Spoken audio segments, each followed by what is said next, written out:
One thing's for sure, I prefer the swamps of the Sunshine State far more than the swamp of Washington, D.C. My amazing wife, Ginger, and I consider it a blessing from God to call Florida home. Now, as a lifelong Florida man, I can tell you I know swamps very well. To build golf courses and subdivisions and outlet malls and theme parks, I've seen many swamps drained, and I know of what I speak. Here's something I can share. The alligators and the rats and the snakes and the vermin and the lizards don't like it too much when you're draining that swamp, and when the water level comes down, they hiss and bite and rattle around a little crazy. Now, I know I have taken a little bit of criticism this past month.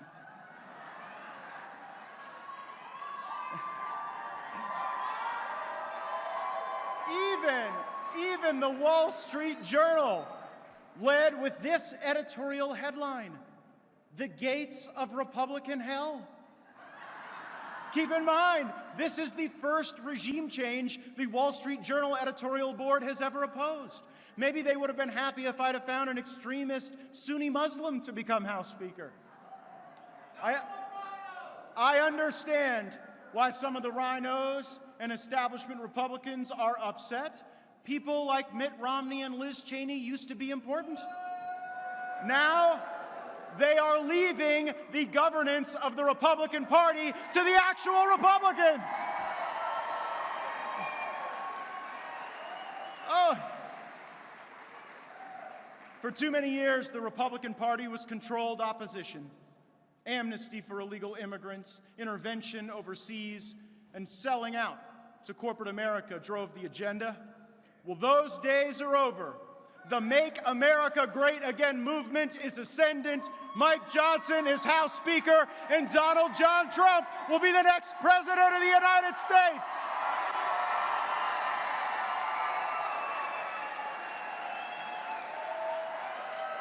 And I'm not going anywhere. To my doubters, I have this question. Did people actually believe we were going to take power away from a corrupted person like Kevin McCarthy, and the swamp creatures would just like it? Did you expect them to pack up and move? The lobbyists who owned Kevin McCarthy were never going to thank us on the way out the door. They weren't eager to leave their mud holes in the Speaker's office, but an extermination was necessary.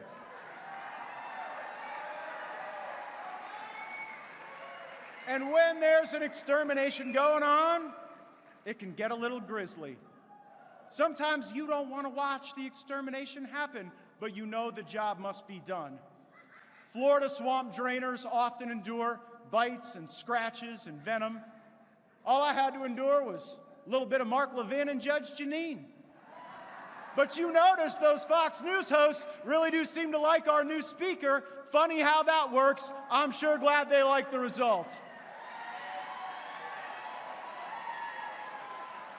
Some people called me vile, crazy, an agent of chaos. And that was just the congressional Republicans. They said far worse about me than they ever did Jack Smith or Ali Mayorkas or Merrick Garland or Christopher Wray or even Joe Biden. And by the way, Joe Biden deserves impeachment and Hunter Biden deserves a damn subpoena.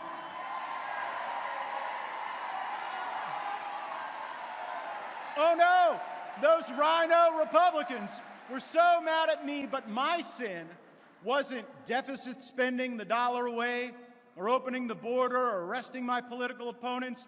I did something far worse.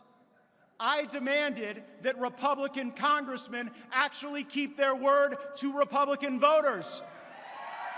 I guess I define chaos a little differently. To me, chaos is no budget. Chaos is an unaccountable administrative state. Chaos is a weaponized federal agency, everything from the DOJ to the FBI to the ATF, and I would defund every last damn one of them if we don't get them back on the side of our people. Chaos is voting on funding the whole government all at once.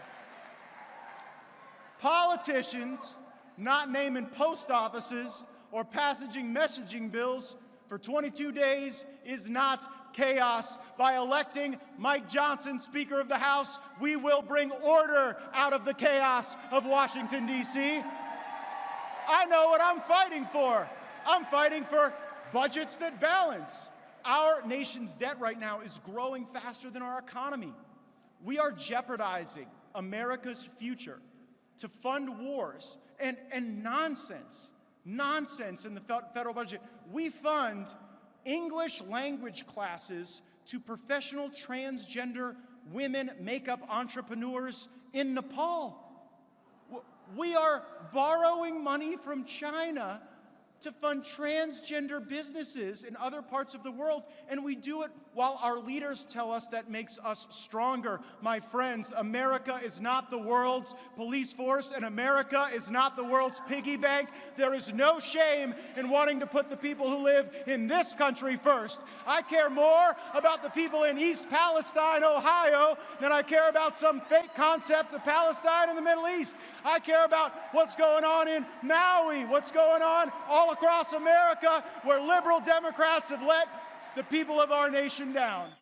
Joe Biden is sleepwalking us into 1 or 2 or 3 wars, all while soiling his pants on the way to meet the Pope.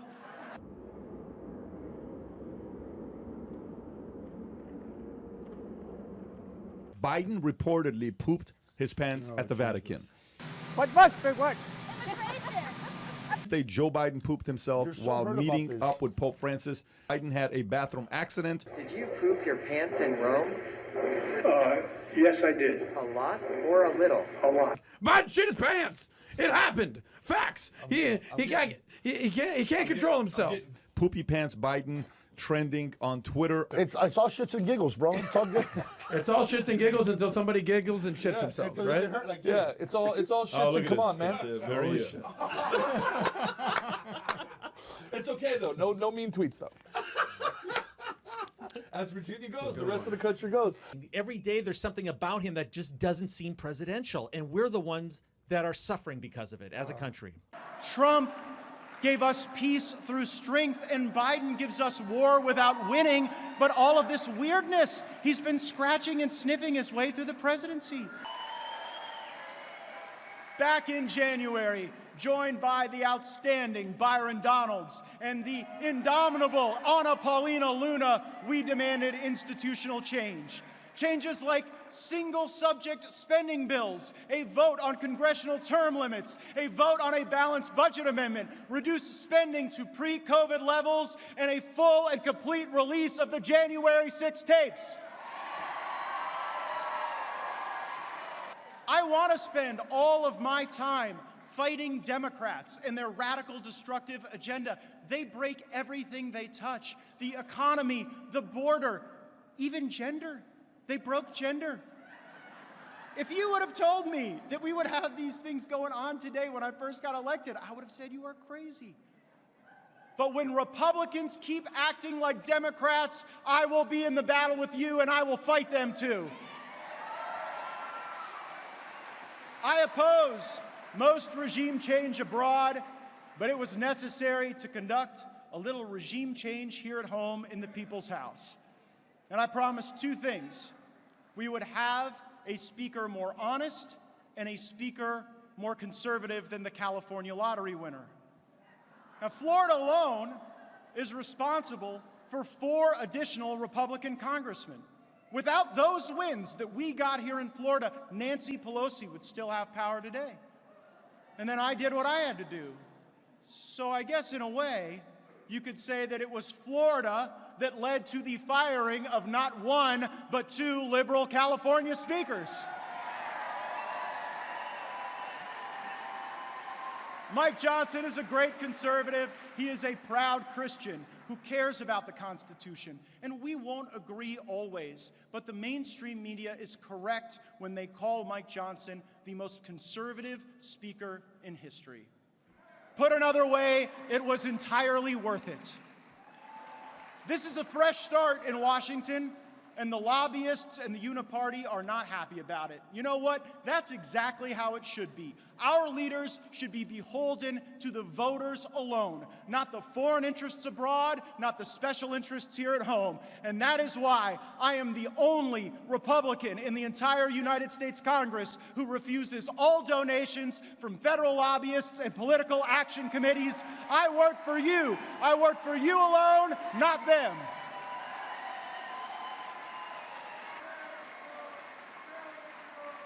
Still in D.C. today, they say I'm not a team player.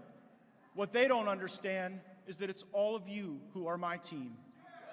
I'm on Team America, not Team Globalist or Team UN or Team Ukraine.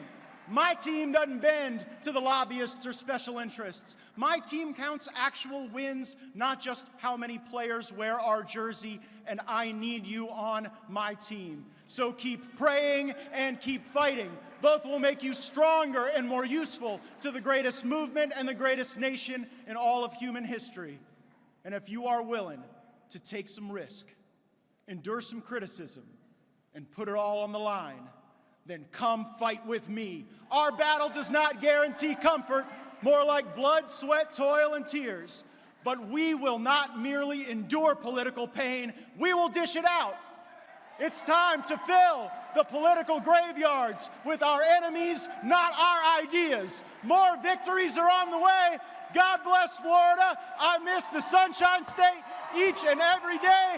God bless America. Thank you for having my back, and let's go get them.